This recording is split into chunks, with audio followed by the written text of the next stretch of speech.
एक आदमी गलती से बोनो के द्वीप पर पहुंच गया। उसका पूरा शरीर रस्सियों से कसकर बांध दिया गया, यहाँ तक कि उसके 35 नंबर के कैनवास जूते पर भी ताला जड़ दिया गया। अचानक पॉल ने जोर से धार लगाई और लकड़ी का खूंटा जड़ से उखाड़ दिया। जब वह खड़ा हुआ तो उसे लगा मानो वह सपना देख रहा हो। तभी सेनापति घोड़े पर सवार होकर उसकी ओर आया और भाला सीधा उसकी तरफ फेंक दिया। फिर कुछ सिपाहियों ने हुक फेंककर पॉल की मोटी कमर में गड़ा दिए और जोर से खींचने लगे। पॉल टिक नहीं सका और धड़ाम से जमीन पर गिर पड़ा। इसके बाद वह बेहोश हो गया। जब उसे होश आया तो वह फिर से बंधा हुआ था और गाड़ी पर लादकर धीरे धीरे बोनो के राज्य की ओर धकेला जा रहा था। अगले दिन पॉल को खेतों में ले जाकर बैल की तरह हल खींचने के लिए मजबूर किया गया।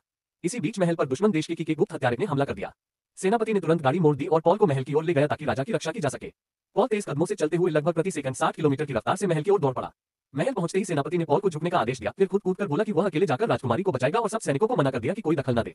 लेकिन काल एक सैनिक जानता था कि सेनापति सिर्फ डींगे मार रहा है, इसलिए उसने पॉल के बंधन खोल दिए और उससे राजकुमारी को बचाने की गुहार की। संकट की इस घड़ी में पॉल सबसे पहले पहुंचा। उसने दो कीके को पकड़कर सीधे तालाब में फेंक दिया। इस तरह उसने आसानी से राजकुमारी की जान बचा ली। जब तक सेनापति पहुंचा तब तक लड़ाई खत्म हो चुकी थी। राजकुमारी ने पॉल को दिल से धन्यवाद दिया, लेकिन राजा अभी जलते हुए महल में फंसा हुआ था। पॉल तुरंत दौड़ पड़ा। उसने सोचा कि राजा को सीधे हाथ से निकाल लेगा, मगर आग ने उसके हाथ को झुलसा दिया। तब उसने हड़बड़ी में अपना विशाल अंडव्य उतारा और एक पीली जलधारा छोड़ी। कुछ ही पलों में पूरी आग बुझ गई। हालांकि बदबू अच्छी नहीं थी, लेकिन असर काफी कारगर था। तभी घमंडी सेनापति वहां पहुंचा। पॉल अनजाने में उसकी ओर मुड़ गया और सारी बची हुई धार सीधी सेनापति पर जा गिरी। जरा भी बेकार नहीं गई।